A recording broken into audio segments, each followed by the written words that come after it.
ahead with this discussion. This was just an overview of what I had thought of this entire panel discussion. I will go ahead and introduce our esteemed panel members here. I take this opportunity to introduce before you Dr. Vasavvi Acharjya. She's an LLB and PhD, an early childhood education expert, an edupreneur, a social activist, mentor, child rights enthusiast, author, and a multi-awardee. She has won many awards over these last few years. She's also the founding managing director of Inner Eye Foundation Private Limited, Tender Petals preschool chain, My Preschool at Home, Tender Daycare, Dream Catchers, Bounce Activity Center. She's also the founder chairperson of Early Child Development Forum, that is ECDF, D.N. Acharjya Foundation for Children and Women Welfare, Child Education and Research Development Center, entrepreneur and leader. Dr. Vasavvi has been working in the domain of early childhood education for the past 2 decades in fact. So for those of you who do not know her, warm welcome to you, ma'am, to the panel discussion here. I take this opportunity to introduce before you Madam Kalyani Tamuly. She's the proprietor of Silk Boutique. In her words, I'm going to quote her, "I started my career as a teacher and worked in several schools. However, due to unavoidable circumstances, I couldn't continue. Teaching still continues to be my passion, and I teach the kids of my workers and the neighborhood children. Since I couldn't continue with my teaching career, I decided to grow a home business that would allow me to stay at home, and yet it would give me the financial independence and a fulfilling career. In 1997, I started my business with one loom, with no knowledge of handloom and weaving, but I went ahead with faith in the Almighty, and my late mother encouraged me to go ahead with it. I learned all the basics and nuances of the business. I would travel to different villages just to observe the traditional way of doing things and how the weavers work. Today, I'm a successful entrepreneur and have 10 looms at home, and I support at least 5 families with this business. I manufacture cotton, paat, muga and tussar silk products, and my products are sold from home to various parts of India and abroad." A warm welcome to you, ma'am. And I would take this opportunity to introduce before you a very dear friend of mine, Aparajita Das Baruah. She has the name of her enterprise is Crafts and Looms Gallery, which is engaging with jewelry designing since 2009 with the brand name Aparajita's, and using a logo of it since the tagline "Your Masterpiece." So her tagline is named "Your Masterpiece." And each of her product, my dear friends, if you have ever seen her jewelry pieces, they are masterpieces. CLG is a proprietorship firm located at Rukmini Gaon, Guwahati, and she has developed more than 1,500 designs using traditional Assamese motifs, flora and fauna. More than 30 artisans are engaging with making of these traditional jewelries, and the base metal used is pure silver and gold polishing, and over few designs, gold foiling is being used manually. These are purely handcrafted works by our artisans. A warm welcome to you, ma'am.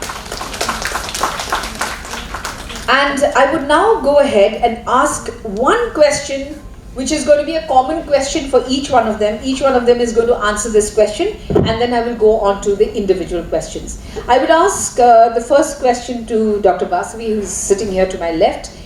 In what way your organization is creating women's collectives in your respective field, of your business, that is, in your field of business?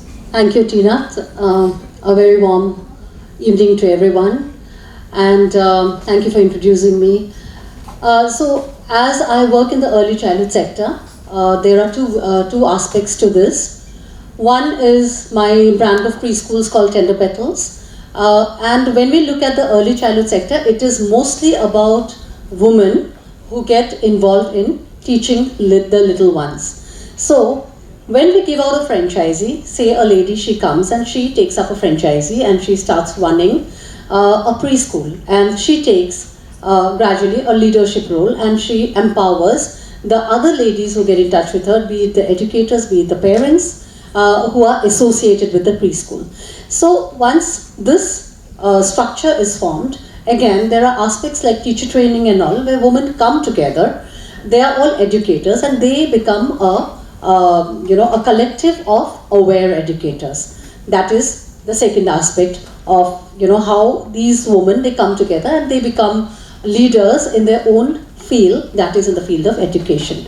And we have this NGO called the Early Childhood Development Forum, and that is an NGO that has a global presence. Now here what we do is, again, women who are experts in the field of early childhood education, they get together, they train other women who need capacity building, who need hand-holding in terms of leading their own business, and that is how we try to empower them. So these women, we have now become 5,000 plus members, where all women, they get together, contribute, they share their experience, their expertise, and share knowledge, so that they are a fine example to other women who are looking at such kind of business ventures, education business ventures, so that they come forward and they are able to do it, and we are there to handhold.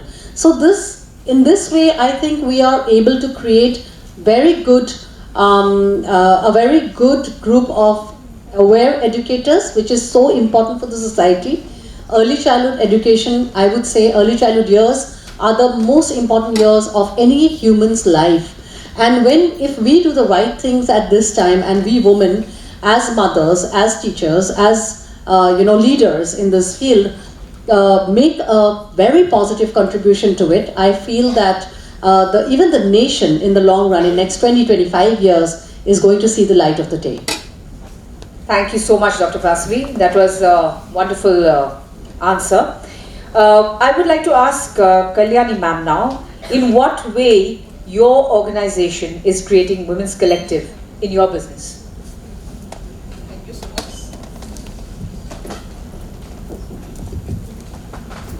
Thank you so much. First of all, a very good afternoon to all who are here. Everyone is present over here. So, my question is what? Your question is, in what way your organization is creating a women's collective? It is not an organization, it's a small unit where I have 10 viewers and their husbands and the children. So they come from a very, they're physically and financially they are very poor. They come from a very poverty line people. They are from the very townland people. So when they come to me, they don't know anything.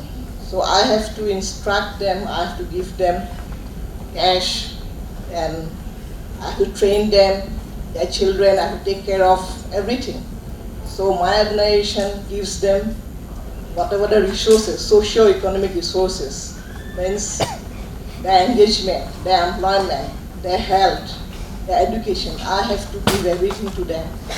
So in this way, I develop a all-round development, you can say. It's an all-round development for them. I take care of everything. So in this way, my unit helped these 10 viewer whole families. Thank you. Thank you so much, ma'am. I'd ask the same question to Aparajita. So in what way your organization is creating women's collective? Very warm good evening, everyone present here, and beautiful energetic Tinat. What a personality you have. So it was earlier a proprietorship firm, Crafts and Looms Gallery. I started thinking about designing jewelries, traditional products, handcrafted products. Then after completing 13 years, it's a big organization, the term that you have provided. So in this last 13 years, earlier it was only Aparajita jewelry or anything that comes out from my firm, that was Aparajita's. But now after COVID, that means on 2020, I suppose. So all these years I was only designing, making jewelries and handmade products, handloom products, and we were participating in international exhibitions by our seller meets and selling in domestic areas and all. And after COVID, we got diversified, like the term you used. So we entered into agro and poultry, and which is a vast market. It's a vast arena for work, and there is no term like men, women, all are same, all are equally paid, no gender bias, breaking all the barriers. So all the finalized things, finalized product, all the sorting, grading, fine crafting is done checked by women only. So it's converting from a small project to a bigger one, changing the society, their lifestyle, their livelihood, their income. Earlier it was wages, now it's per kg, the amount they work, the earn they will get. So it's a vast changes, I must say, developing their lifestyle, developing their knowledges, and complete locality, the scenario of this locality has changed, the area where we work, and their farmers and their very skilled persons, I will term person, no man, no woman, all are equal for my work. So yes, my organization has helped, has changed their mindset for work, wages, income, livelihood, and they are now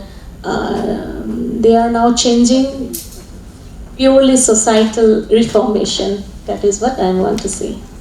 Superb. So can you see, for all the students sitting here, can you see that all these three ladies, these beautiful, powerful ladies, they are making small changes in the lives of other women, and they are carrying them forward. They're making them leaders again. Each one of these three women have their own stories, and we will get deeper into their stories as I ask them their individual questions. So I'll ask Dr. Vasavvi. So your question is, how may we reconceptualize grassroots women leadership by minimizing inequality and maximizing diversity? Taking it from where Aparajita left, which is about, empowering women. And when we look at the challenges of leadership for women, particularly at the grassroots level, it is more about the education and the facilities that they have, the access to good facilities. Say if it is a woman leader in a village and compared to a male counterpart, the male can go out anytime, right? And for a woman, there are certain frameworks. We have the stereotypes. So we have, number one, I would say, education is the only weapon that can change this world. First thing we have to give them, that education and empowerment. Education, by education, I do not mean a degree. We generally think about getting degrees, wearing a mala of degrees. That's, what is the connotation of education generally is. But it's much, much, much bigger. We need to empower ourselves. We need to empower, handhold. If somebody is a leader in that area, they need to help other women come up and take up a leadership position. And then they should be encouraging. So it is so important that we have to change our mindset. So this comes with a change of mindset. When we are looking at a woman who is doing well, we should be very proud of her achievement and keep her as a role model in attaining our goals in life, that she is my role model because she has overcome all of this. So our mindset is very important, and then all the other things that come with it, the men, even the men, when we see gender discrimination, if we look at the SDG 5, which is about gender equality, gender discrimination is not so much about men dominating women, but it is also many stories about women dominating women and women forming the stereotypes for other women. So when we go out of that, when we are out of the comfort zone, generally the appreciation is not so much for a woman, right? So we need to change the mindset. We need to educate our girls. We need to empower our girls. And at the same time, we need to educate the men in our families to appreciate women who come out and who are achievers. And again, there is another role of balancing, because again, there is a stereotype. It is not like the Western countries where work is divided. Now, I am here in a meeting, but maybe, if guests turn up at my place and there is no one at home, I need to go and fetch the cup of tea for them, right? So all these stereotypes have to be done away with. If today I am here and I've been, having a long day at work, and if guests turn up, I should have a husband who is supportive enough to go and make a cup of tea for the guest. So these are all about mindset, education. It is breaking down those gender stereotypes, and it is moving ahead. And also there is one more thing: when we get very disheartened, when we are, Baidosh is doing her work, maybe she will find a lot of challenges in her work. In that case, every woman should come and have your back. That is very important. If today, Tinat, she might come as a support to me in cases where I have a challenge. So it is important that we have a kind of comradeship. We should be friendly to each other. We should have organizations where, if you are in the nursing, you should have such organizations where if somebody is feeling very disheartened, there is somebody to take you up, So we always think of that. And when she was talking about the collectives is not only about enhancing your business through all this, getting together, but it is also encouraging each other, because it is the woman who can understand another woman's feeling and then appreciate and also help her overcome it. So that is, I think, we can reconceptualize the woman leadership bit, because every woman here is a leader, and every, like a seed. When you look at a seed, you do not know that it will grow into a banyan tree, right? So if it is the seed, means every one of you sitting here is a leader, but you need to find that leadership within you, and you need to navigate and channelize those energies towards the goal. So that is the message I have for everyone, when we reconceptualize. Superbly said, right? So you can understand from what she says, the two of these ladies that I know, Aparajita and Dr. Vasavvi, both of them actually do what they are saying right now. They actually go and help the women in their lives. So it is for us also to handhold each other, just like Dr. Unwana Borgohai does for every one of you. She's handholding each one of you to become leaders. And Dr. Vasavvi has rightly said, each one of you is a leader here. So thank you so much, Dr. Vasavvi, for that answer. There's so many things which fall in place when you answer like that. Thank you so much. I will ask Kalyani ma'am the question, what has your journey been as a grassroots leader? My journey as a grassroots leader is that it was full of challenges initially. So when I started my journey in 1997, just hold it close now. In 1997, so I was a teacher first, so I didn't have any idea. In fact, I have never seen a loom in my life. So the thought came to my mind, but how to visualize it? I didn't know about it. So at that time, there was no internet also. We are not access to internet nor mobiles. So I had to go to villages to see how it works, how the people work, how the handloom works, what are the means all the process. There are many steps in handloom. We just get the cloth, but before getting the cloth, we have to go through a lot of steps. So I have to know everything before doing something. So my mom, she told me that you can do, because our learning starts at our birth and it ends at our death. So it is a continuous process, and accordingly, I started my journey by going to the village. But that was not enough for me. I thought, no, I have to do some other way, because I go for the whole day, I get tired, I come back. At home, I forget everything. So one fine day, one girl came to me with one challenge in her mind. She lost her hair, and she was an expert in weaving. She came to me that I will help you out, I'll teach you everything, but in lieu, you have to help me in growing my hair. So even without thinking twice, I told her, okay, I'll help you in that way. So gradually she taught me everything, and I went to the doctor, the skin specialist, Mr. K.N. Baruah, and finally her hair was grown, and she taught me everything. And that was my first journey with one single loom. And after that, I got 3 looms, then 7, and now 10. And there was a lot of challenges in between, a lot of obstacles. But now I can weave, I know all the steps, whatever is involved. And with me, I have taken all the other ladies. Many ladies, they come from village, they know the traditional way of weaving. They don't know the machine, there are machines in the loom. So I teach them everything. I give them the occupations that you can do, you have the potentiality in you, come up. And they have become more good weavers, and they are financially, they are very much independent now. They can run their family very nicely. They have taken care of their children. They have put their children into very good schools. Recently, one girl, my viewer's daughter, she got first division in matric also. Today is the admission day. So in this way, I help them, I give them guidance, not only for weaving, but in all spheres, like how to save, how to be good mothers at the same time, good wife, good workers. So in every sphere, I have them out, come and do everything in the presence of my guidance. Thank you so much. Superb, ma'am. Thank you so much. So you see, we all need to handhold. I have been using this word and I'm going to keep using this word. If we keep handholding each other, we are going to grow. And our society, our family, our entire nation, our state is going to grow only when we do handholding. Only when we know how to help each other. Okay, I will come to a question for Aparajita. And what challenges or obstacles have you faced in your career and how have you overcome them?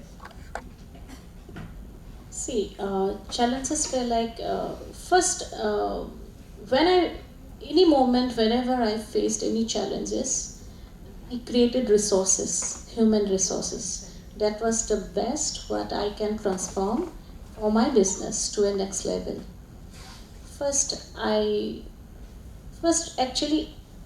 For business, we should know what's our vision, what's our next point. Do I want it in a normal way? Do I want it in a trisex way? Or I want it to grow it in 10x way? So we should know our vision. Then the level of challenges will come out differently and we need to face it in any way because there is a vision and we must accomplish it. So first, in 2009, when I went to open for my first current account, so the bank manager, he told me, and I was only 23 years old then. Then he told me, we need a reference who can recommend your account. That was the first challenge I had. And I went to the Panbajar branch of Indian Overseas Bank, which I still holding. I knew no one who had current account. Then that was the first challenge. Then I cross-questioned him. Sir, can I get a name of your locality person's account holder names? Who is the genuine one and who can help me? Then he trusted me or trusted my instincts that I approach him in the other way. Then he sent me a list. These are the 5 account holders' name. You can approach those persons. I don't know any one of them. Then I approached one person and I introduced him, Dada, I want to start my business. I quit my central government job and I don't know anyone who can reference me, my account name to this branch. So can you just please help me? In any case, if you get any problem, then I will buy few of your products. Do I need to sign it anywhere? Then no, it's all okay. Maybe he saw some confidence on me. That was the first challenge in opening a current account, because before opening any firm, any business, any LLP, whatever, we need accounts. So that day he gave me reference and manager was like, oh wow, today only you know no one and now you have your reference. So I overcome it.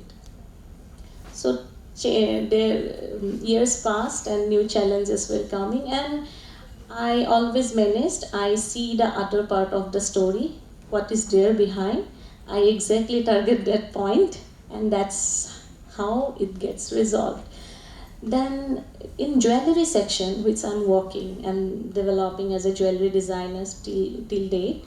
So last challenge I faced was many replica traditional jewelries or fake jewelries are coming into market, which actually destroying our images. Like people are now asking, is this real or any copy designs like that? Or is this real metal or brass metal, which is very cheap in the market?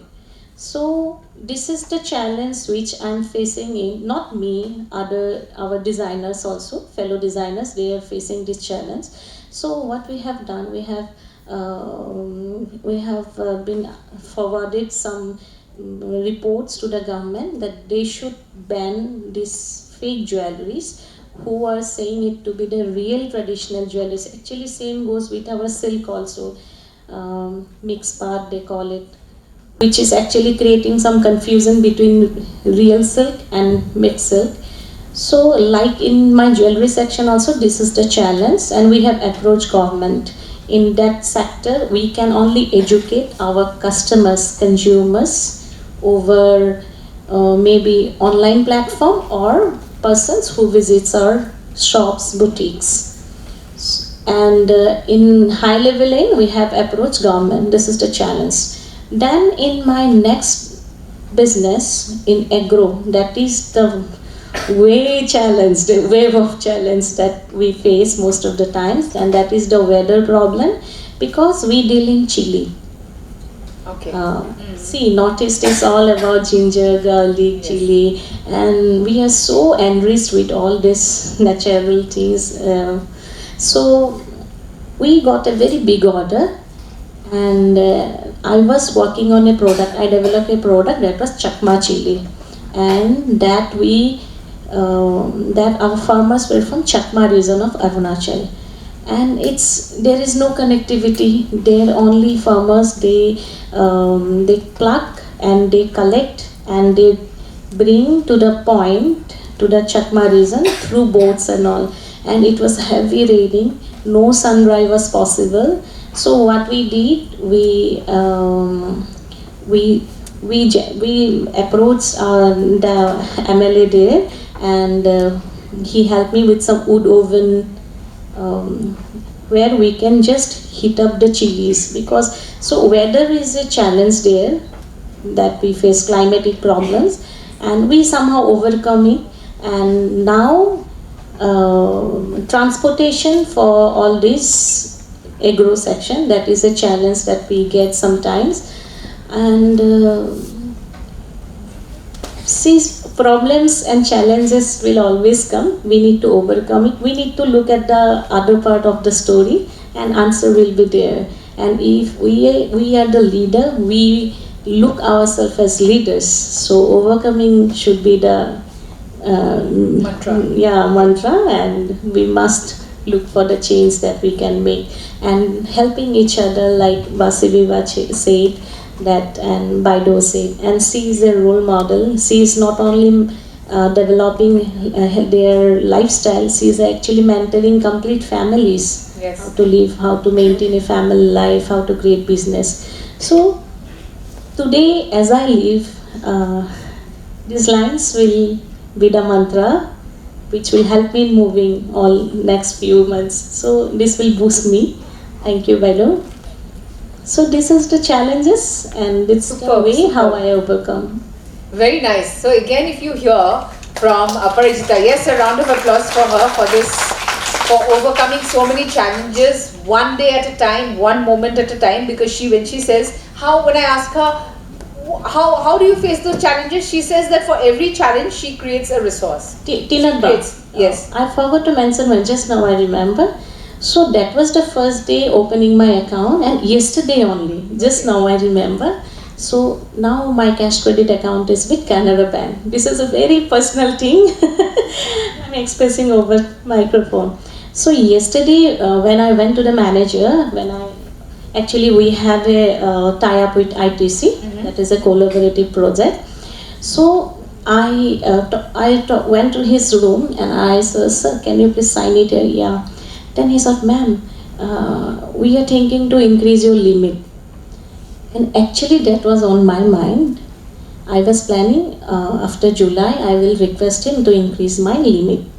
And before asking, he said, "Ma'am, actually we want to increase your limit." "Oh yes, sir, it's great if you do it."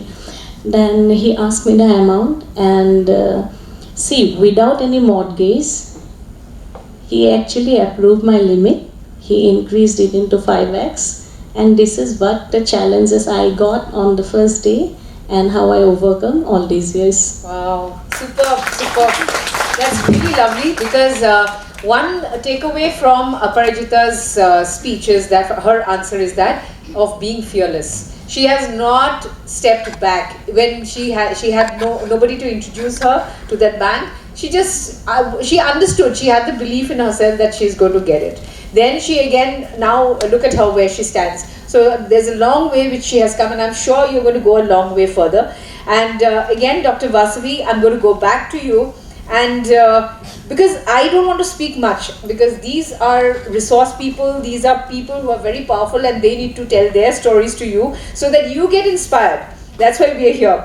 Okay, the next question for Vasavvi, Dr. Vasavvi is, investing in grassroots women leadership empowers communities, and your comments. So I've been speaking a generalized thing, because empowering women leadership, investing in empowering women leadership, it requires, there are a lot of dimensions to it when we are looking at investing. So what are we investing? What are we talking about in terms of investing? Number one, if we're looking at what the government is doing in order to promote women leadership in terms of, hand-holding, giving loans, entrepreneur development and entrepreneurship, or opening up their own units. So that is also very important, because the government steps towards empowering women. Now we see a lot of schemes. A lot of schemes are there. When we look into the schemes, some of them are very operational, some of them are not. So when we are looking at leadership, we definitely want a woman to come up with something which is a lucrative business for her, where she can support herself and also give something to her family. So there are different kind of policies we can think about. Then, like already I said about education, so we have to do away with gender bias. We have to do away with, we have to give equal wages. Now, Aparajita said about equal wages for everyone. But when we look at so many women in the villages, when it's the male get a higher wage and the woman in that house is getting a lower wage. So would that enable her to become a leader? In the first place, she feels that she is something less, right? Because she doesn't deserve that much of amount for the same amount of labor she has put into the work. So here, this is one policy where we should keep wages as equal, number two. And also when we are talking about leadership, see, all women, they come into a maternity period. So that is a big break. It's a huge break for women to take ahead their careers, because that doesn't affect the male, but it in fact affects the woman in a 3-4 times, in her career growth. So here again, we have to look at what kind of benefits a woman who is working when she enters a maternity period, because I can see all young girls. So now you have your dreams, but one day you're going to be a mother. So that will take 1.5 to 2 years of your career. I have met women who are engineers who have done so well in their lives. They dedicated, after the child happened and the husband has to go to work, they just sacrificed the career. Now I have been a mother. When in 2005-09, when my son was born, I opened my second preschool.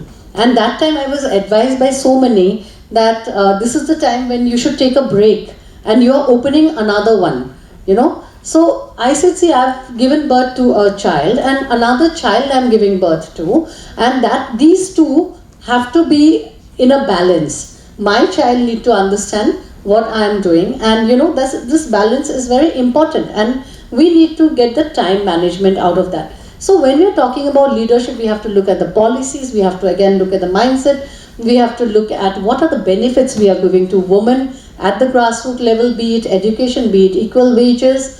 We can talk about, other things like when they are trying to scale up, like Baidoshi is doing it. If they try to scale up, how can they scale up? So they need those kind of solutions. Dr. Shipornaba was here in the morning. So these are people where a woman can go and seek help in terms of how can I scale up from this to the next level. Because we always see that women stagnate. We don't see the men stagnate. The women come to one position and then they stagnate, and then they start feeling very happy. Okay, I have done what I had to do. So it should not be. Your goal should always go higher and higher, and you should look at yourself as somebody contributing to the society. It is not about yourself generating business, generating money, but what am I giving to the society? When I am old, what are the stories I have to tell my children, to tell my grandchildren. So it is a kind of legacy you are creating. It is not ki these 10 years I have to work, then I'm planning. It's not like that. It is the dedication, the passion. All these things are your driving factor in your life, and that is where a woman leader. You don't have to be just a political person, to name yourself as a leader. Every field, education field, jewelry, everywhere you are a leader. When people look up to you, you are a leader.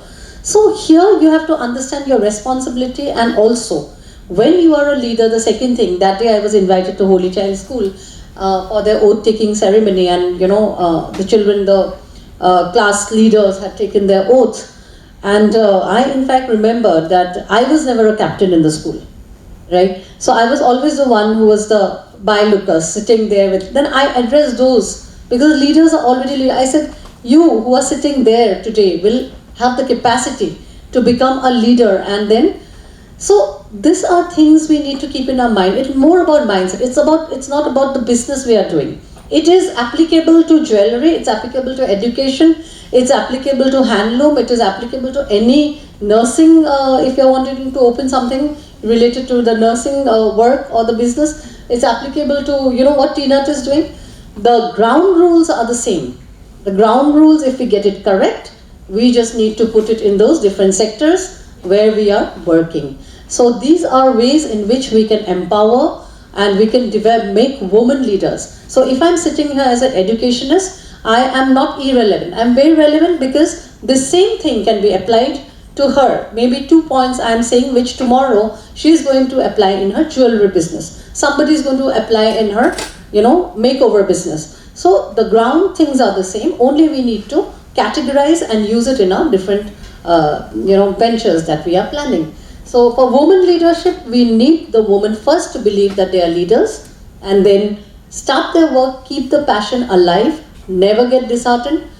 No marriage, no children, nothing should come on your way, because we give our time, but we also have to build ourselves up. So that is also important, and in the process I would always tell you one thing, that as leaders, we also make our youth understand what leadership is about and not feel guilty about what we are doing, but they should be proud to have such mothers who are examples in the society. So that is also very important, and that is how we come about with women leadership. Superb. I always love listening to Dr. Vasavvi Acharya, because she talks so relevant, and I always resonate with what she says, because when she says that when we do certain things as a leader, our children look at us as leaders, and that is what I can totally resonate with her. The other thing that I can resonate with you is that she says that women should not stagnate. We should keep building ourselves at all periods of time. That is something that I really like about what you said. Like, I'll go over to Kalyani ma'am now. I'm going to ask her this question, which I had in mind for her. For handloom weavers, credit is a very big issue. How are you arranging for credit for your grassroots level weavers? And do you yourself advance credit to them, or either in cash or in kind? So yes, it's a very good question. In handloom business, credit is a big challenge, because all the weavers, they come from very poor background, poverty line. Their circles of life is very poor. So when they come, they are penniless. So I have to accommodate them with shelter, with food, with cash to run their household. So in this way, so I have to give them credit, and each time, every Sunday, it's a marketing day for them. So how much they work, I have to pay that on the first day of the week, and then accordingly after the month, what we do an accounting process. In the accounting process, they will come to know how much they earned in the whole week or in the whole month. After a month, we do the whole counting, and they come to know how much they income, how much they earn in the whole month, and accordingly they take the money, they are credited, and some they come in which way, that their house has been demolished by these evictioners. So you have to give them rent also, lot of things, lot of problems. And these people, what happened, their background, when they come to Guwahati, in the village, they think they are in Guwahati, they are having a very good gala time. So the people back at home, they ask so much of money for each and everything. If somebody is sick, you give them advance. How much? 20,000. If somebody is going for somewhere for marriage or any purpose, they always focus on this particular viewer. Then you have to help them. Recently, one of my viewers, she got married. She went home. She stayed there in 2018. She was my oldest viewer. She went home and she married a farmer. When she went there, she used to earn very well. When she went to her husband's place, there she found that her husband is a farmer, but he didn't have any money in hand. Actually, his whole finances has been controlled by his brother. So she was very much disappointed and she gave me a call. Ma'am, what can I do now? I have earned so much of money, but now when I'm at home, when I'm going to start my family, there is no money. He can't even provide me a blouse. So what am I to do? So okay, then you come here. I will do something for you. Then she came to Guwahati. I told her, that, okay, I'll give you one loom. You take home and you start there. Then she went with that passion back home.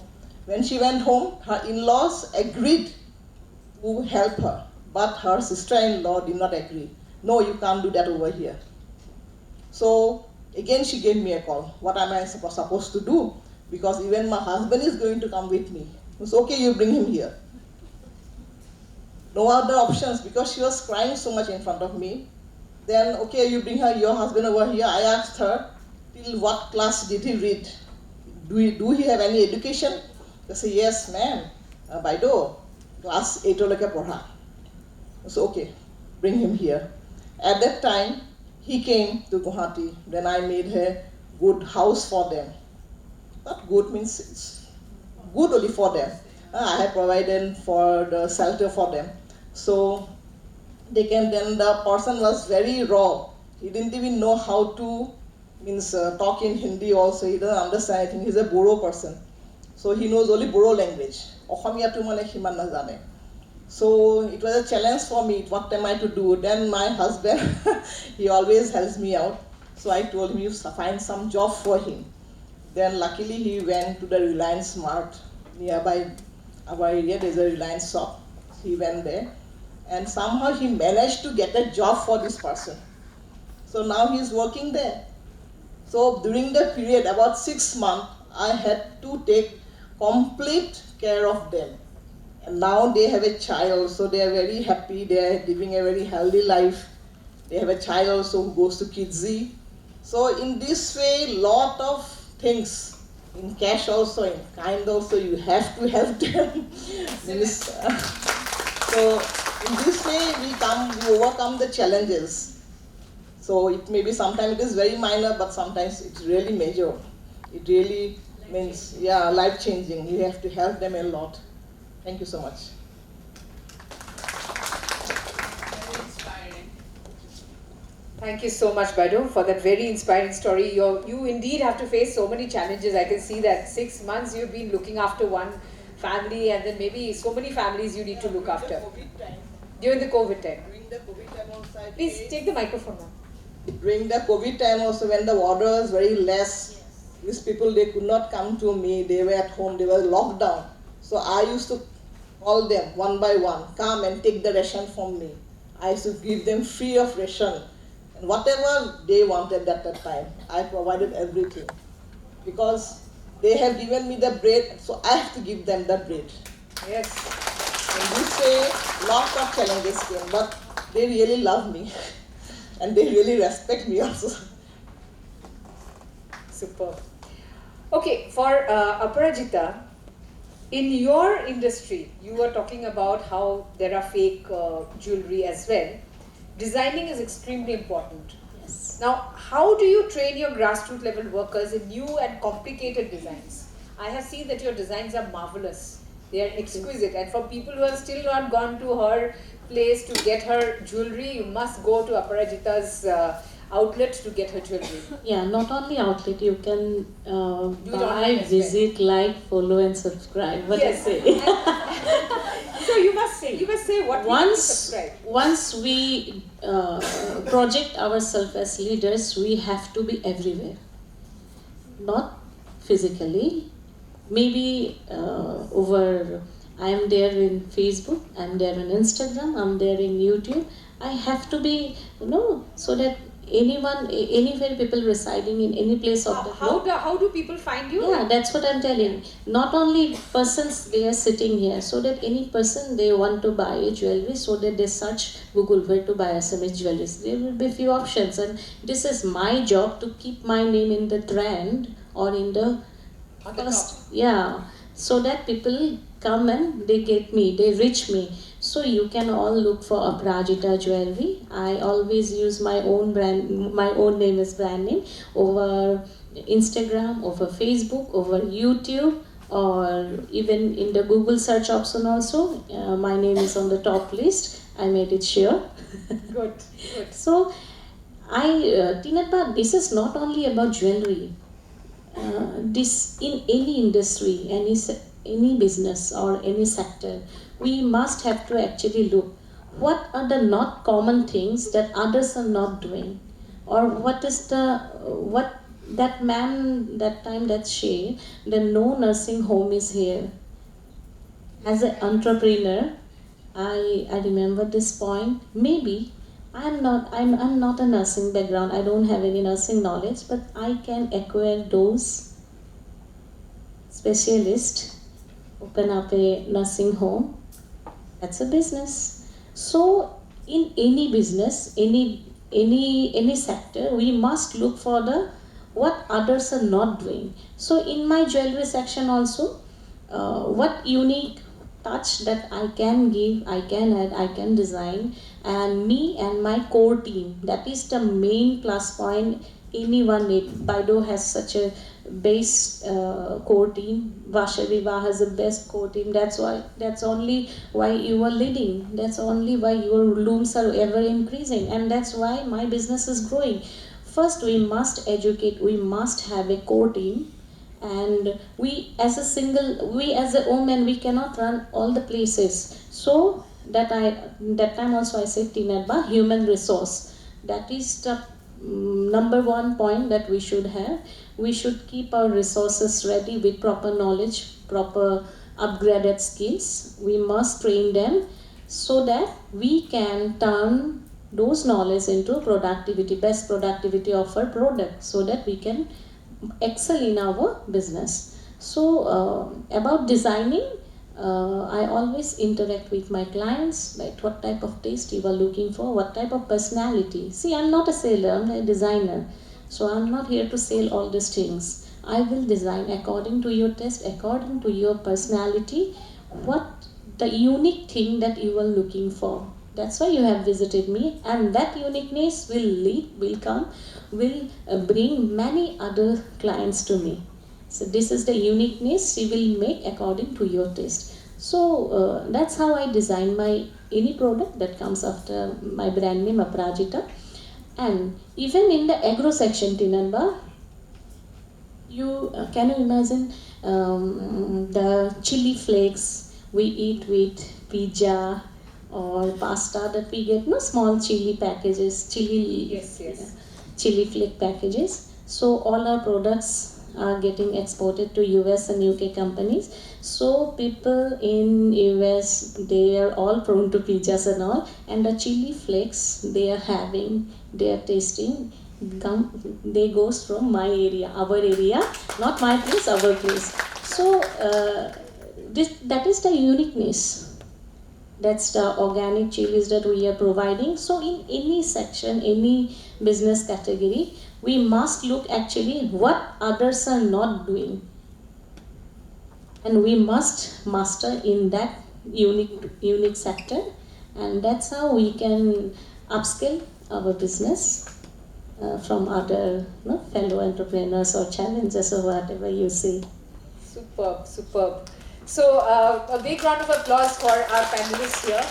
Now we are opening up the house for questions to our panelists. Please ask your questions. I had told you that at the very beginning, so be ready. Our panelists are absolutely ready to take the questions. Yes, you have a question, ma'am. Yes, 1 minute. We are handing you the microphone. Please mention your name, introduce yourself, and then also ask.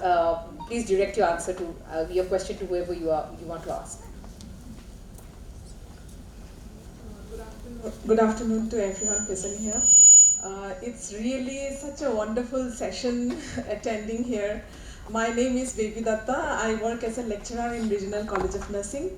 Urmana madam is very close to my heart because she was the first person who had taken my interview when I stepped into this profession.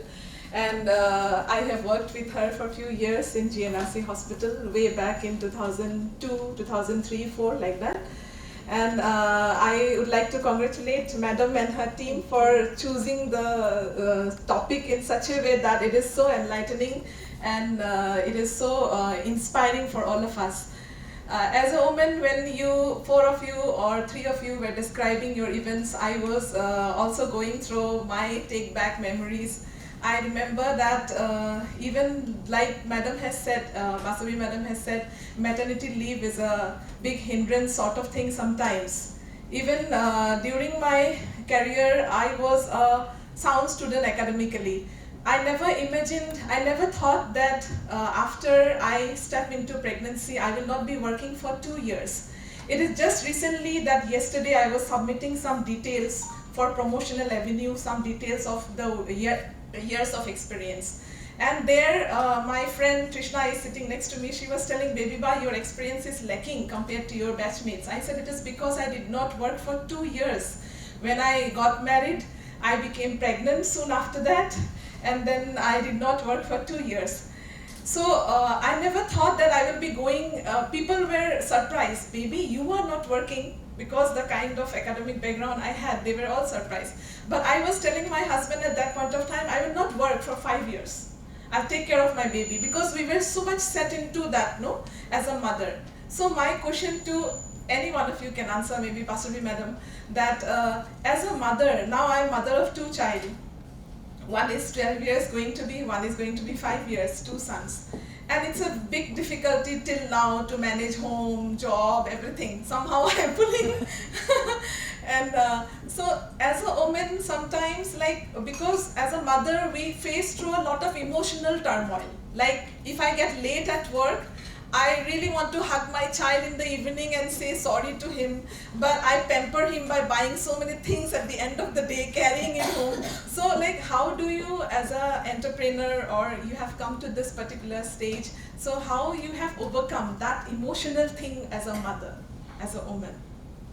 Or how do we do that? This is actually a very sensitive question, because everybody has a different view when it comes to motherhood.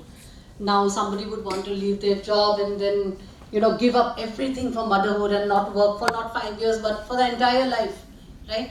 Somebody would, I joined my work when my son was 1 year, 1.5 months. So I went back to school.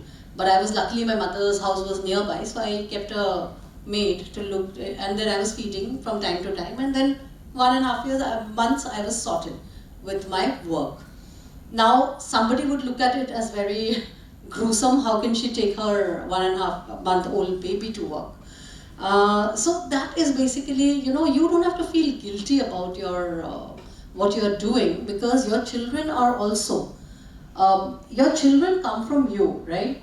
And they, as children, need to be taught to understand and respect what the mother is doing. Does the child ever question the father that why did you come late? It doesn't happen. But if a mother comes late, the child will question, why did you come late?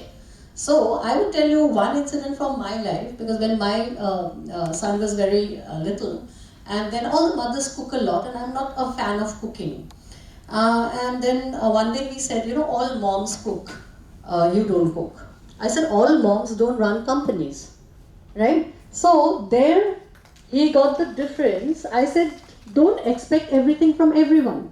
I can't expect you tomorrow to be an athlete and a topper and a swimmer and something, right? So give me a time and a space, which I made very, very clear when my son was very young. And today I think he accepts it, because what is fed into us is fed from the top, right? So if we feed the right thing to them from the start, every family has this very thing that we need 2 children. Why?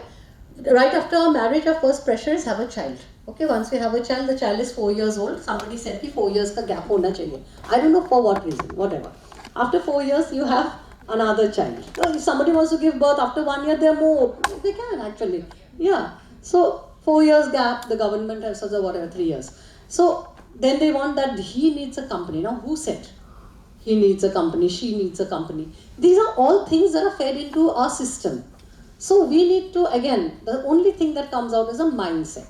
You are going and hugging your child because your child might not be wanting that hug. It is your guilt feeling. Get rid of that.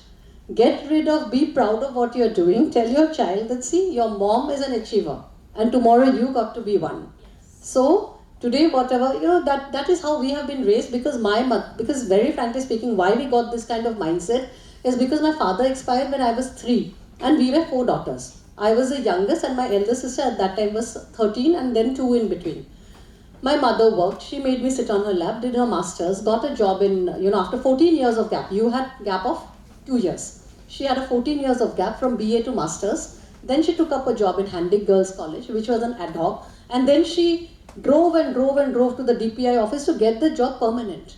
So we had seen, and then she used to get her own gas cylinder, she used to get her own things. So when I went to study in Delhi, I had my roommates. If there is no gas in the room, they would say, there were guys also below because it's so speechy. So they would say, oh, we have to go and get the help of Mayang to get the gas. I said, why? Because we did not see. So you are setting examples by yourself. Your standards are your standards. Now it will be judged and it may not be judged. For someone, wearing a sari is very good. For someone, wearing a sari is very bad. So it is different people, different thing. For someone, a drink this big is a small peg. For someone, this big is a small peg. Yeah. So we cannot generalize. So what you have to feel is your guilt is actually acting on that. And then that same mindset, because what we are portraying from our body, not in our language, body language. We don't have to say, if I'm feeling, if I don't like her, and I don't have to say I don't like her, I'll just be sitting like this and she'll know that I don't like her. So if you're giving that guilt feeling to your children, tomorrow they will question you back. So start accepting your work, tell them that this is the time I can give you and this is a quality time. So yes, just like Vasavvi, I have something to tell you also, ma'am. After I got married, I was under the impression that I'm going to have 11 kids and I'm going to stay at home. I'm going to just look after kids. And it was my mother, because I love kids. So I was, as a little girl also, I would always tell my friends that I would just do nothing. I would just do my studies, and after that I would just get married and have 11 kids. And I'll just look after them. Because we used to read books like Enid Blyton, where the grandmother used to be around and there used to be a lot of kids around and they'd be having adventures and stuff. Then my mother-in-law, who's a very progressive lady, though she got married when she was just 14 years old, she told me that, what are you going to do with all the studies that you've done? Are you just going to let it go by just like that, and you're going to stay at home, watch television, have kids and do nothing? It was she who forced me to drive. It was she who asked me to go and work. And I was like, oh my God, why is she asking me to work? Why is she asking me to drive? Now when I have come here, believe me, ma'am wanted to send me a car, but then the timing could not be appropriate for me. So she told me, no, it's okay, you come on your own. So if I would have had to depend on a husband or a driver or somebody, I would have been waiting for that person to come and chaperone me to this place. But then, this is how we have built ourselves, this is how we have come out of that shell. And I have to thank my mother-in-law, because she's a very strong woman and she has brought me to this position. Whatever percentage of contribution she has, I have to thank her for that. She asked me to drive the car, even though I grew up with my uncle having a garage and I could have always driven a car. I did not do it then, but I did it only after my marriage. When she forced me to learn the car, I learned the car. I learned to drive. Now I drive from here to Shillong to Tejpur to all alone. I do it all alone myself. So there, I think, like Dr. Vasavvi had said, I think it's all in the mind. And we are the ones, the main person who stops us is ourselves. We are the ones who stops ourselves.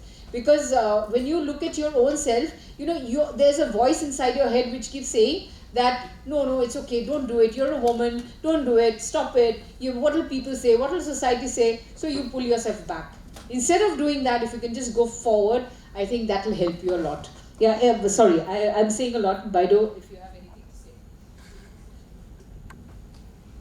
If there's any other question, you may ask this question, because Vasavvi has already answered this question and I have also done the same. But I want to answer this Yes, please. I really want to answer this question because today I'm bringing my 10 months old baby. Oh. So that is the proper answer. So see, having a baby, bringing my elder daughter cannot stop me from attending a conference. Cannot stop me from going to my offices, to my classes, to my business, to run my business. What we need to upgrade ourselves. How? Maybe I will look for someone who will look after my baby, who is safe, so that I'm like I'm mentally okay that okay, she is in safest hand. That person will look after the baby. So my elder daughter is smart enough because she has seen me attending all these business meets, going to exhibitions, meeting clients, people. She know all these terms. She know what is conference, she knows what is agreement, she know what is MOU, she knows what is account details and all.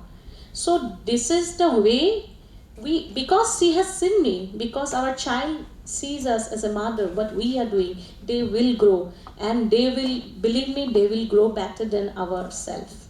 So we are the role model for them, and having a baby cannot stop me from attending any. Yes, I as a mother should make it sure that the things I would have provided her at home, I must provided her in absence of me also. So, maybe there are maids, maybe there are NGOs, maybe there are persons. So, and main is the mindset, and I must accept this point. I am not a human, I am a humanoid. I can do multiple things at one time.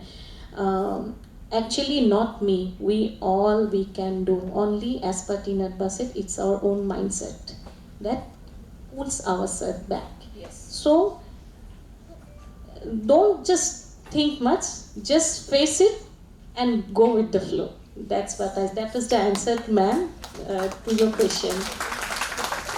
Say something. Always set an example in front of your children. This is the biggest thing, because even I have 2 children, 1 daughter, 1 son. They have always seen me working from home, but still at times I was very busy setting up everything.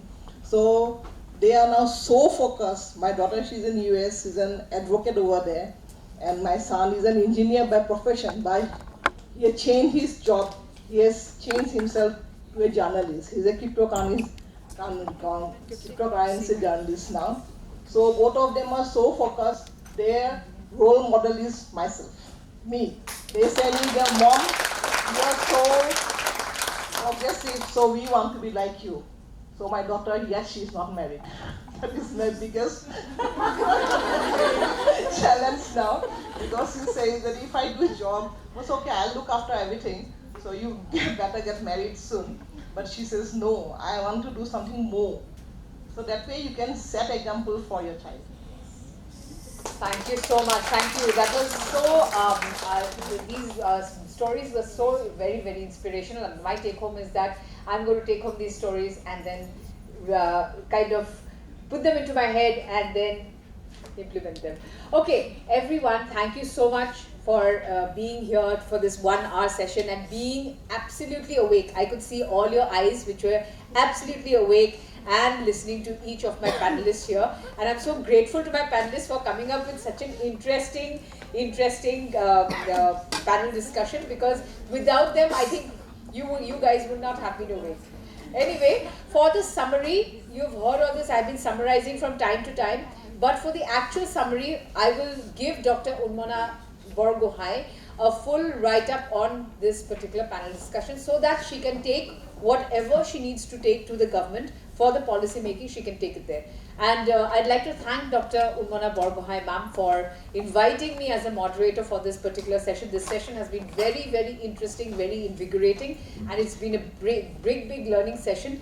And you as a leader of AINE, with all your beautiful faculty members, I can see the vice principal sitting here also, each one of them are leaders, each one of them handholds, each one of them does such amazing work for the whole of this college that it always leaves me totally impressed. Very, very impressed, and I'm so glad and so privileged to be a part of this beautiful college called Asian Institute of Nursing Education, because each one of you are leaders.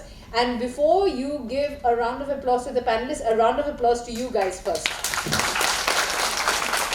And one resounding huge round of applause for my panelists, Dr. Vasavvi, Kalyani ma'am and Aparajita, for their beautiful presentation. Thank you so much. Thank you. Yes, Tinat, you are the best. The sitting after the lunch, actually, when I was thinking how it will go, and my talk was after lunch, so I thought like better to insert before. Anyway, each one of you have, no, this mic is not. You come here, this one. It's all right. Hello. What Dr. Vasavvi said, that we have to set the example. We have to set our mindset. Okay, if our mind is set, no one can change. If we can expect others to make us what we want to be, it will never happen. And for our children or for everyone. And that is very interesting. And I'm really shocked to hear what Madam Kalyani said. You know, yes, I also said in the morning that what you do not have, you learn and do the business. She wanted to do this handloom work she didn't know about. She went to the village. But her challenge came first. Oh my God, it is very, surprising that she has to grow someone's hairs, then she will help her. I can't believe, and she accepted that challenge. As I said, entrepreneur is a risk. And here the entrepreneur comes.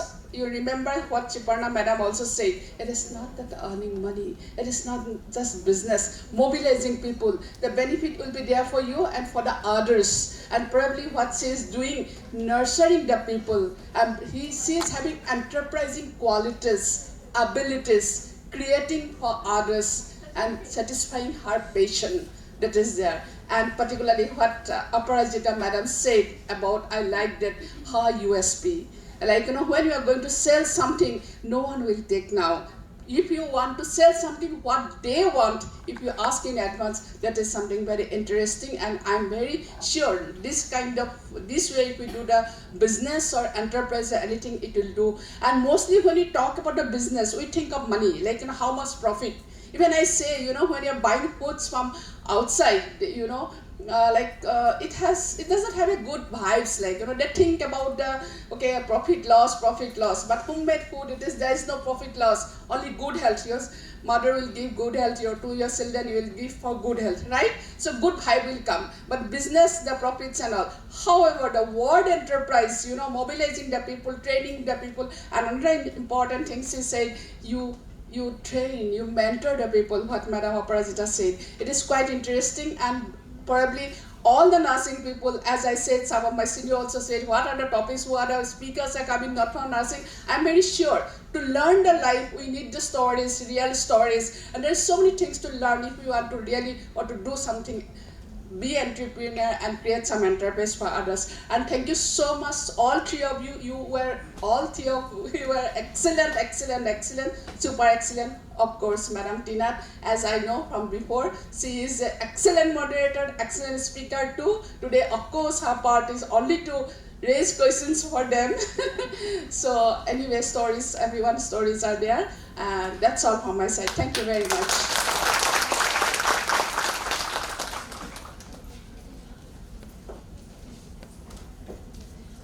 Very well said. I suppose that I will be not adding any more words because as such eminent speakers, panelists we have among us, and it was very interactive, and it has seen that it has grabbed almost all the audience over here.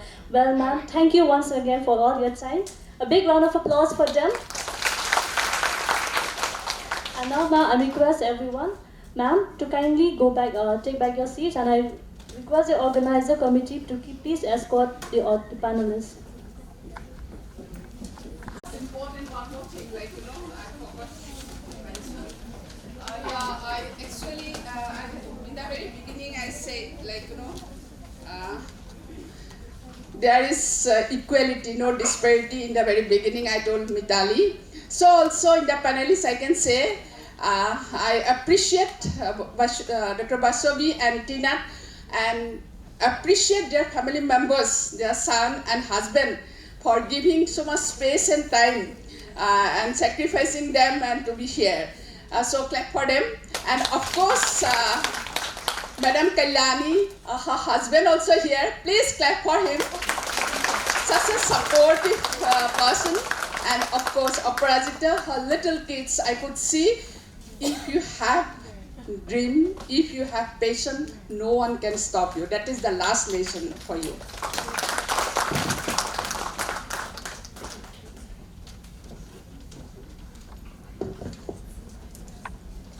Women entrepreneurs bring something very special to the innovation market. They set their sights high and can look to solve big problems undaunted by the enormity of the execution challenges ahead. So I would like to request everyone to gather their attention towards the screen for this video display from various women entrepreneurs of different corners of our country. As I stand before you as a nurse turned entrepreneur, a woman who dared to dream, take risks, and leap into the unknown. It's an honor to share my journey with all of you at this empowering conference. I am Thankam Gomez, a single mother, a proud nurse. I started my own company, Signia Healthcare, in 2020. It required tremendous courage. As a nurse, I had spent years in a field that demanded compassion, resilience, and the ability to adapt to challenging situations. Little did I know that these very qualities would become the foundation of my entrepreneurial path. Stepping into the world of entrepreneurship took a leap of faith, an unwavering belief in my own competence and power within me to make a difference. I realized that the skills and experience I had acquired as a nurse were not confined to nursing or to the hospital or to a medical setting. They were transferable, adaptable, and valuable in any domain. The journey was not without its challenges, believe me. Just as in nursing, entrepreneurship demanded the ability to embrace risk. But it was this risk-taking appetite that allowed me to discover new opportunities and push the boundaries of what I thought was possible. I learned to embrace failure as a stepping stone towards success, knowing that every setback brought me closer to my goals. As a woman, I found strength in the face of adversity, refusing to be confined by societal expectations or preconceived notions of what I could achieve. I should emphasize the preconceived notions of what I could achieve as a nurse. I realized that empowering myself meant inspiring others along the way, especially fellow women who, like me, harbored dreams of carving their own paths. Nothing should stop you. Today, I can proudly say that my experience as a nurse has been an invaluable asset on my entrepreneurial journey. The ability to empathize, communicate effectively, and understand the need of others has allowed me to build strong relationship with my team, clients and all stakeholders. I have learned that true leadership lies not only in guiding but also in nurturing and uplifting others around you. So, as we gather here at this Women Empowerment Conference, let's celebrate the power within us. Let's embrace our unique journeys, recognize our capabilities, and fearlessly forge ahead. We have the courage, the resilience, and the determination to shatter glass ceilings, defy expectations, and create our own legacies. Remember, empowerment is not a destination, it is a lifelong journey. Let us support one another, amplify each other's voices, and create a world where every woman has the opportunity to soar high. Every woman has the opportunity to realize their own dreams and reach the best version of themselves. Wishing each and everyone all the very best, and thank you for this opportunity, and special thanks to Dr. Unmana Borgohain for inviting me to share this message in a video format. Wishing you a fantastic day ahead. This is Tankam Gomez signing off. Thank you and bye-bye.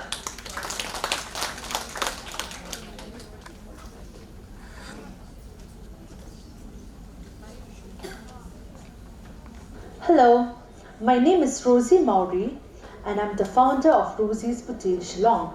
I started my business in the year 2017 with an aim to provide amazing and affordable products to all my customers, including school and college students as well.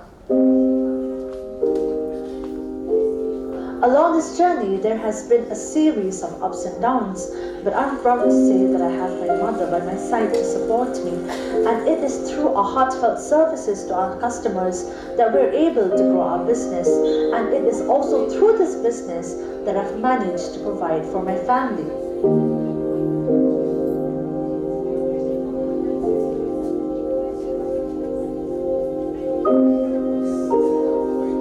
I believe the future relies on our actions at present, and we here at Rosie's Boutique, we have the will and dedication to continue providing the best and affordable products and services to our customers.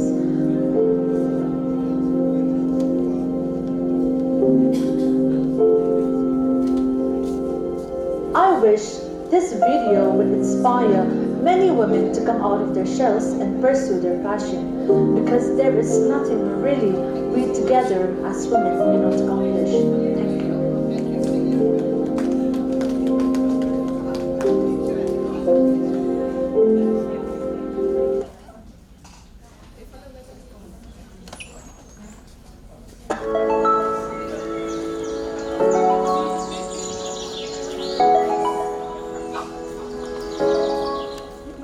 Hello everyone, I'm Dr. Vasavvi, Acharjya, the founder and managing director of Petals Preschool chain. Petals was found 10 years back, it's a decade now, and we work for the best practices of early childhood care and education, and that is what we try to do and give to our children.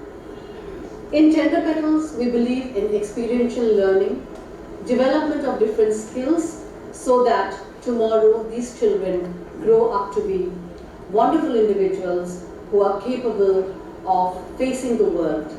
We develop their 21st century skills besides the various academic activities, academic syllabus, etc. In Petals, our teachers are trained and we look at completely giving the best to our children. And like I already mentioned, this year we have completed our 10 years and we've come out with this beautiful journal that is a chronicle of this milestone journey. I wish everybody would read this and get to know more about Petals. Our vision is to spread our wings. We are a brand from Northeast India and we have our centers all over all over this region and also in Jharkhand, and we plan to expand to the rest of the country and touch the lives of children in the most positive manner in these most precious years of their life. Thank you.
social entrepreneur from Arunachal Pradesh, proudly representing House of Macron. A very humble business started with only 5 members, today supporting a family, a very big family of 8 to 9 self-help groups, and each self-help group comprises of 10 to 12 members, progressive farmers, skilled artisans, college goers, and undergraduates of our state. We are together helping more than 500 households today. We aim to promote eco-friendly indigenous products and practices. At the same time, we are also in a mission where everyone can choose consciously and they can lead their life with kindness and empathy to heal the earth. We are 90% human-centric. Henceforth, we are helping our rural women to lead a human life. I would like to urge each and every people to learn, moving ahead, to take the journey of entrepreneurship. If I can, you can too. Without confidence, we are participated in the race of life. With confidence, we have won before we have started. So, all the best to all the future entrepreneurs. Live your life with a purpose and live life in a good way.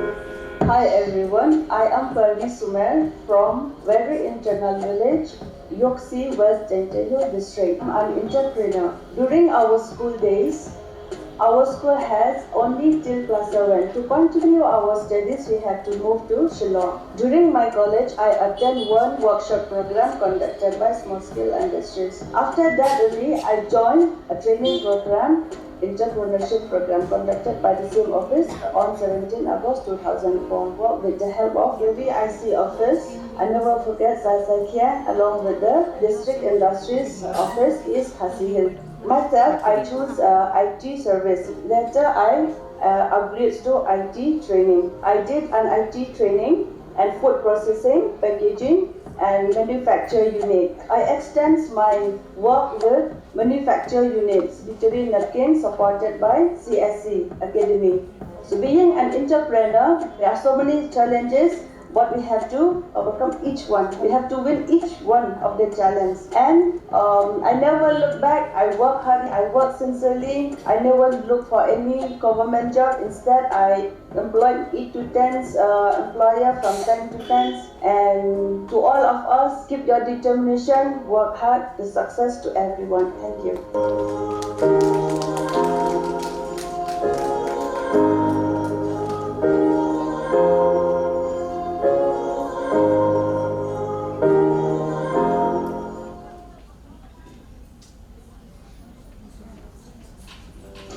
Hi, my name is Rebecca, owner of brand Becky's Out There. I started my brand 7 years ago with the intention of manufacturing world-class, high-quality products at reasonable rates. At Becky's out there, our women employment rate is 90%, and as a woman myself, I strongly believe that empowering women is essential for the upliftment of our society. Once you empower a woman financially, it has a direct impact on quality of lives of families and society as a whole. Regarding my future plans, I plan to increase my product portfolio in skincare, hair care, and even makeup, and collaborate with other women leaders in business to have a bigger impact. I would like my fellow women who are venturing out and following in my footsteps to know that the journey may not always be easy, but your hard work, determination, and your never say die spirit will definitely take you and help you reach your goals. Thank you.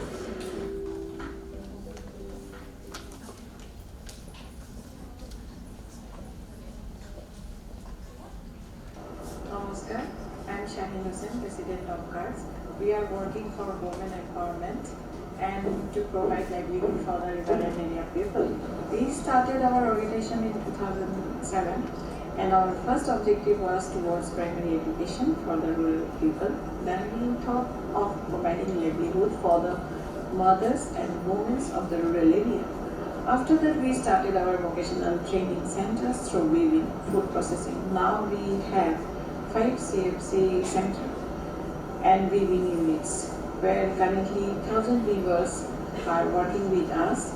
We are also helping the weavers to avail various government schemes by registering them in the government portal through WSC, NSDC, HEPC, and Short Labor Nari scheme. We are now exhibiting their product in many national exhibitions. Our main motto is challenging attempt to reach destination and success. In short, they will learn, produce, and earn. Thank you.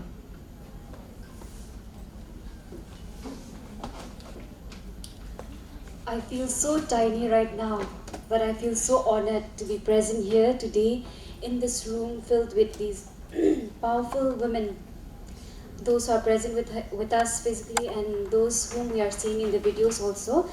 So I hope we are inspired and motivated by whatever we've witnessed today. So moving on to another part of our program, let's lighten our minds, refresh our eyes, and tap our feet to the beat of the modern Assamese dance by our second year post-basic students. Products at reasonable rates. At Becky's out there, our women employment rate is 90%, and as a woman myself, I strongly believe that empowering women is essential for the upliftment of our society. Once you empower a woman financially, it has a direct impact on quality of lives of families and society as a whole. Regarding my future plans, I plan to increase my product portfolio in skincare, hair care, and even makeup, and collaborate with other women leaders in business to have a bigger impact. I would like my fellow women who are venturing out and following in my footsteps to know that the journey may not always be easy, but your hard work, determination, and your never say die spirit will definitely take you and help you reach your goals. Thank you.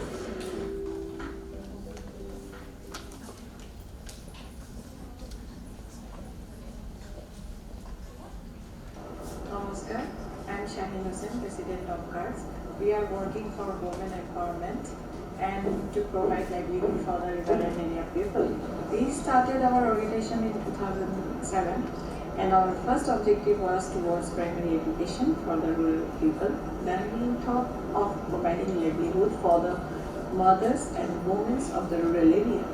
After that, we started our vocational training centers through weaving, food processing. Now we have 5 CFC centers and weaving units, where currently 1,000 weavers are working with us. We are also helping the weavers to avail various government schemes by registering them in the government portal through WSC, NSDC, HEPC, and Short Labor Nari scheme. We are now exhibiting their product in many national exhibitions. Our main motto is challenging attempt to reach destination and success. In short, they will learn, produce and earn. Thank you.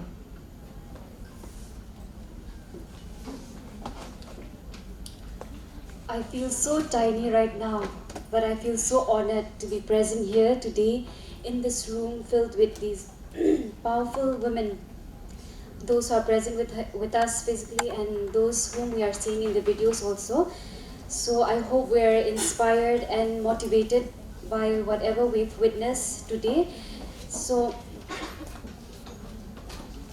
moving on to another part of our program, let's lighten our minds, refresh our eyes, and tap our feet to the beat of the modern Assamese dance by our second-year post-basic students. To everyone present here, myself Darshana Hazarika from Nemkar College of Nursing. First of all, I would like to thank Dr. Unmona Baruah Madam for organizing such a beautiful workshop. So all the speakers, they have covered all the topics so nicely. So I am very grateful to all the organizing team members, and future also I am expecting much more session from this organization. Thank you so much everyone.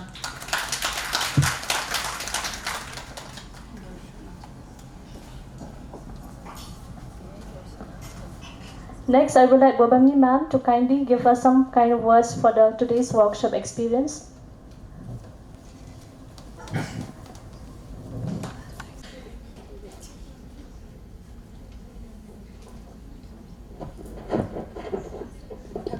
Don't you like this?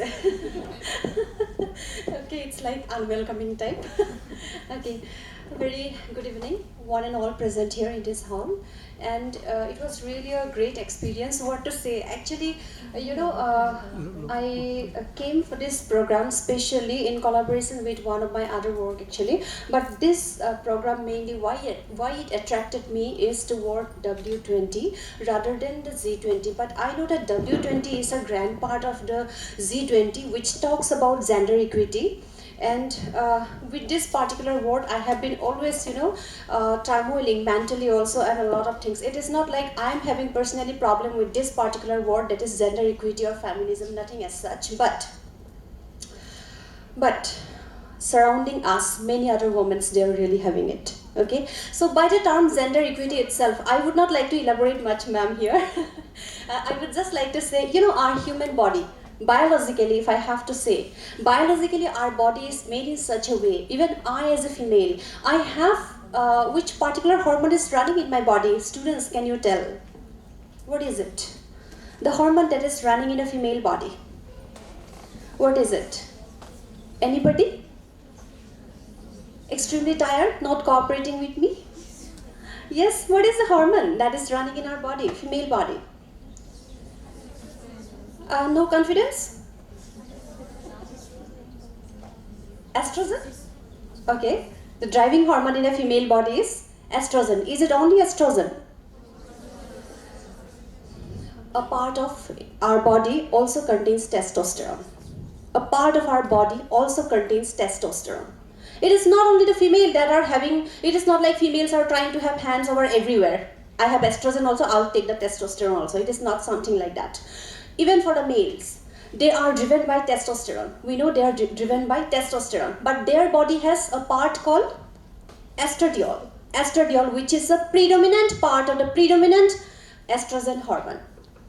Okay, so even that means our body biologically it is made in such a balanced way that if you think even from the religious angle, Hindu, the root of Hinduism, we say Shiv Shakti. Okay, a part of the body of the male is the male only Shiv, and the other part is Shakti. That is what actually it is nothing but it is the symbolism of a particular human body having both the part, that is a divine female part with a divine male counterpart in our body itself. That means every body is actually complete in their own term, because we have the male in us, we have the female in us. So biologically, even in religious angle, even from that era itself, okay, it is already balanced. There is gender equity even in our body itself. But how come the thought, but this is not the same scenario. If you read books, If you think about, okay, I read one book, the name is Thousand Splendid Suns by Khalid Hosseini. If we think about this book, the main character, the lead character, the female character is Laila. What happens to Laila? She's not allowed to read books. She's not allowed to go out. If they go out, then they'll be beaten blue and black. Okay, even like pulling up their dresses and hitting over the calf. Okay, and making them stand under this one in a half part of the body, burning. Okay, and then throwing stones, pelting stones over them. Okay, that we can see in the Kerala story. That we can see even in the Kashmir Files. Okay, so these are actually not movies, these are, life things that has actually not only in terms of India. Okay, let me not talk about Afghanistan, Turkestan or something else. Let me talk about our own India. Have you ever read this particular book called Pratham Pratishruti by Ashapurna Devi? If you read that, then also we will realize, though biologically our body is created in such a way that our body is having the balance, equal balance of masculinity and femininity, even then we are not respecting it. We are actually not respecting it. That is why we get such women in the village. Okay, we get this characters like Laila in the books. Okay, which we got in that this one, and even in our village we get to see such women, who says that I got one slap from my husband. That's all right, because every day I'm not getting a slap. Okay, so this is our thought. Why this deep-rooted thought? Why it came to our mind? Okay, why such deep thought is like it is enrooted in our mind. Okay, so these are the questions. Okay, and these are the questions. That is why actually the importance of W20 it comes. Okay, so in today's program actually I really resonated, my feelings really resonated with Dr. Vasavvi Acharjya. Dr. Vasavvi Acharjya. Me myself, when I had children, I have my first child. She was born in the year 2014, and my second child was born in the year 2015. And I started writing in 2016, and I completed my first book on 2017.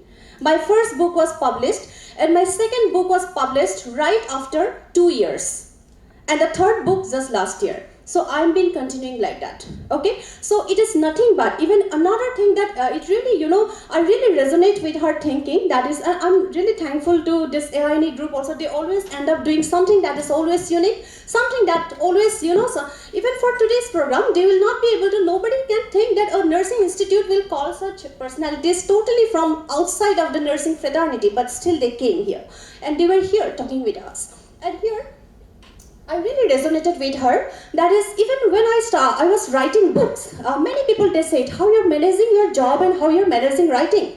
Some were like envied eyes that how you're doing it, and some were like really jealous how you're doing it. Are you taking care of your children? That was the way. But I never give a care to that, because why I didn't give it, give a damn to those things, because I knew what I'm doing. Okay, what ma'am said, do not feel guilty.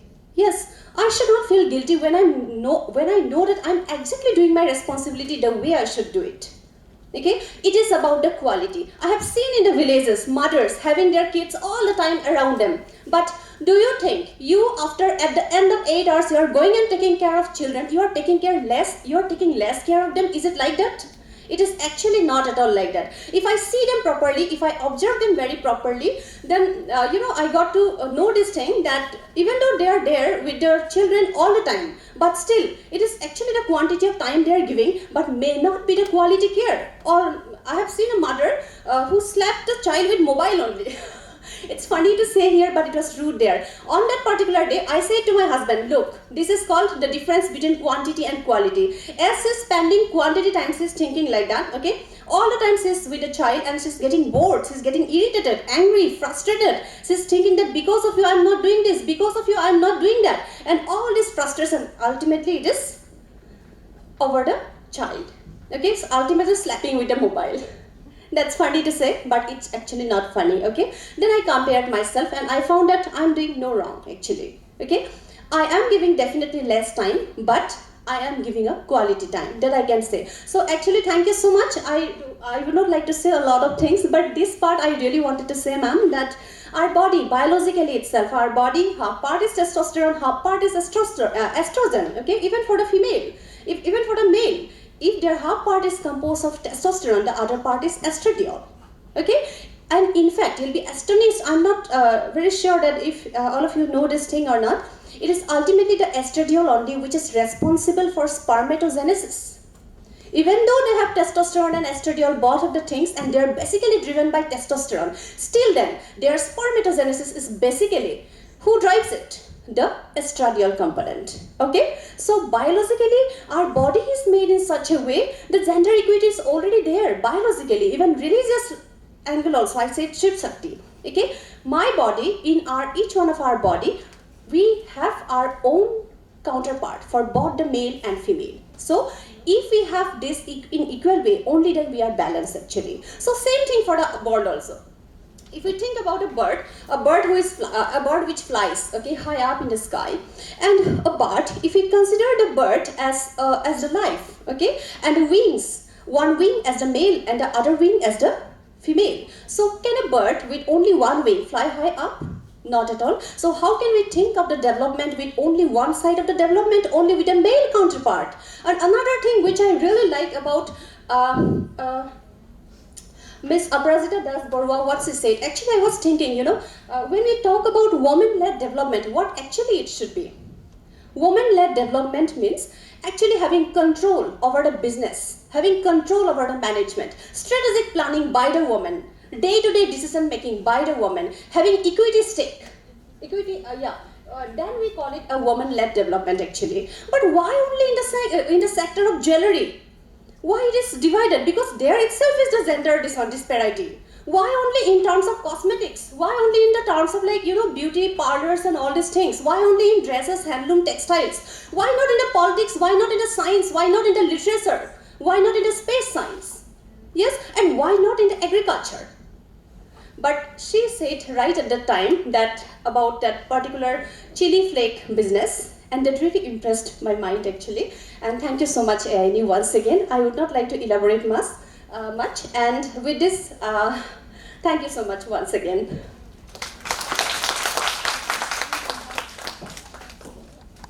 For sharing your experience with us.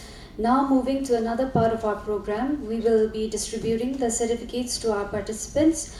I kindly request one member from each institution to come forward when I call out their names.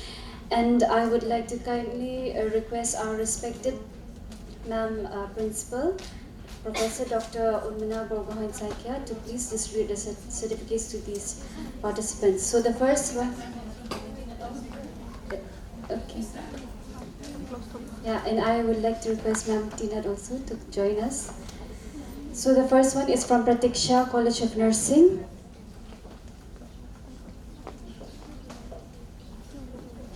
Then Madam Bhupali Goswami from Kamarkuchi. Palashi Deka Ma'am from Rampur.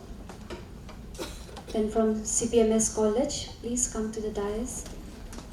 The names that I've called. And from Arya College of Nursing.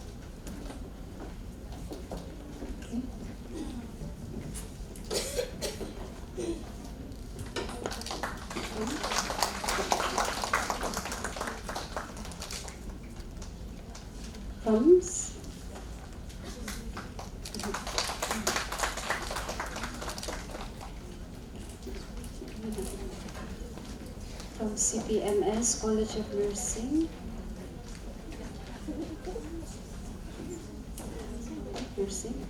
Then Aryan.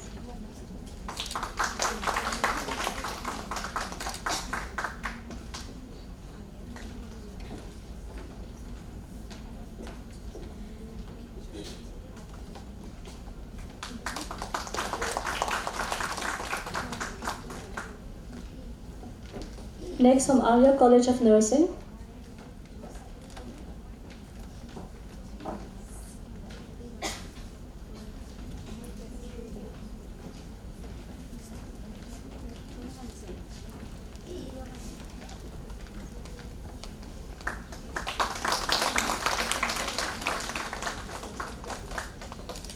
Next, Nemker College of Nursing.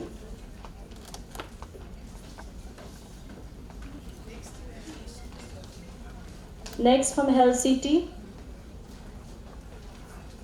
Hospital.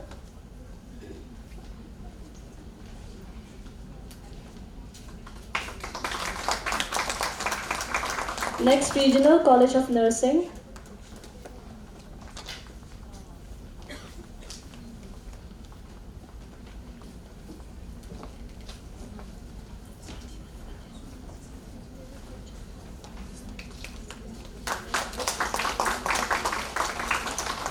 Next, the nursing in charge of Nuluja.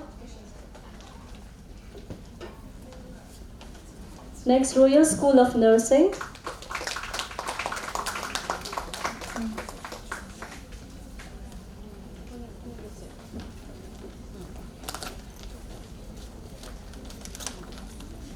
Next, BSc Nursing College, Dibrugarh.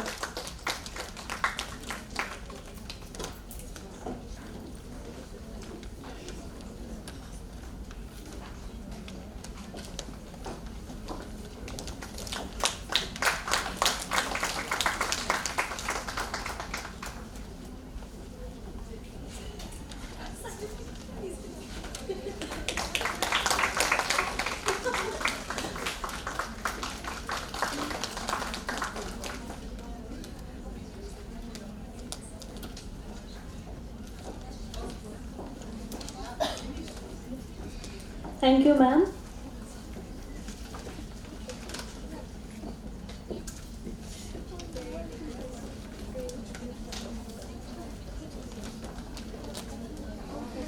From Pratiksha College of Nursing.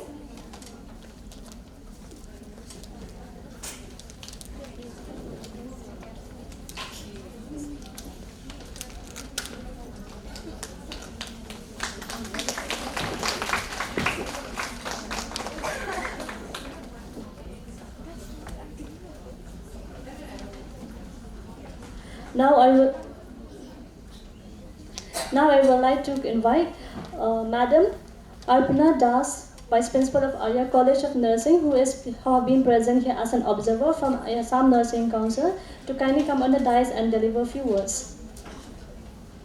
Before that, I just would like to thank Bhavani for enlightening the topic in the depth, for understanding the personality of that both the male and female is there. Yes, so we have to appreciate that our power, that there is nothing impossible we can do like whatever we dream or think about. The second thing I just would like to inform you all, like yes, nursing avenues also not only starting the nursing school and all. One of the person who's supposed to be here, of course in video could not be, her name is Ajita. She's doing a business, what you know, that is she's making some strategy for the medium level hospital, how to leverage to the upgrade to the higher level. So what I would like to say, operational management of a healthcare organization, nurses knows much better than anybody else. So this is the one point that you can think beyond the box, like you know the how to manage, how to ensure the quality. So you can provide the consultancy and services, you can run the agency too. This is one kind of uniqueness in her business. That's I wanted to share. Thank you, Bhavani. For sharing your experience with us. Now moving to another part of our program, we will be distributing the certificates to our participants. I kindly request one member from each institution to come forward when I call out their names. And I would like to kindly request our respected Ma'am Principal, Professor Dr. Urmina Borgohain-Saikia, to please distribute the certificates to these participants. So the first one. Okay. Yeah, and I would like to request Ma'am Tinat also to join us. So the first one is from Pratiksha College of Nursing.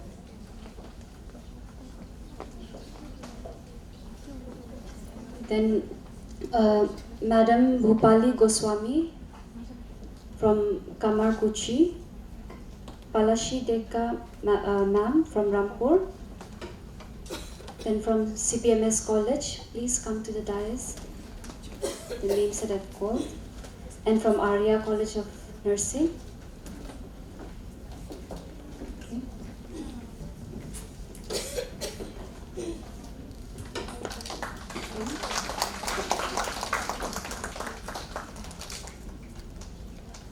From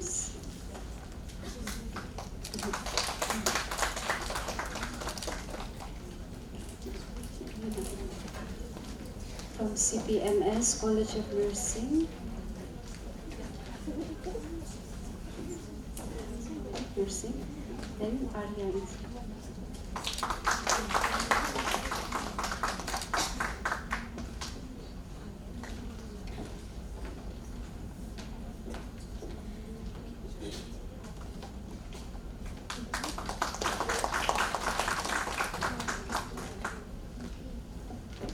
Next from Arya College of Nursing.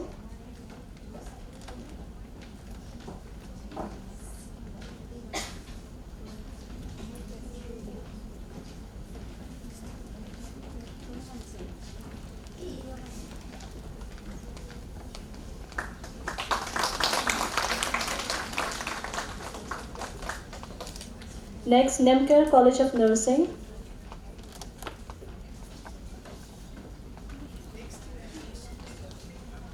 Next from Health City Hospital.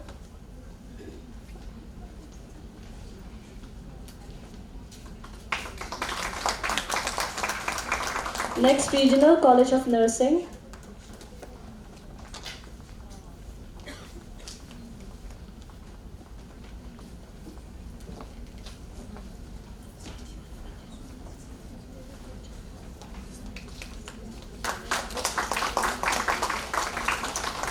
Next, the nursing in charge of Luluja.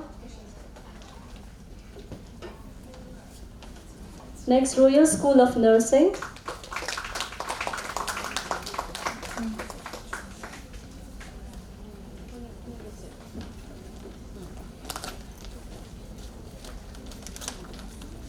Next, BSc Nursing College, Dibrugarh.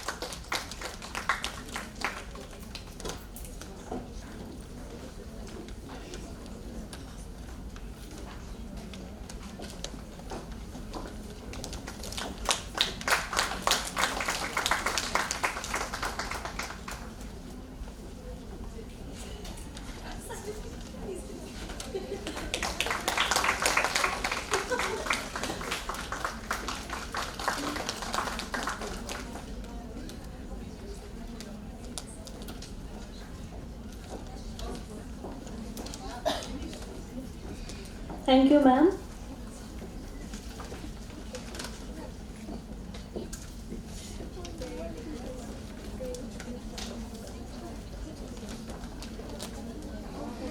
From Pratiksha College of Nursing.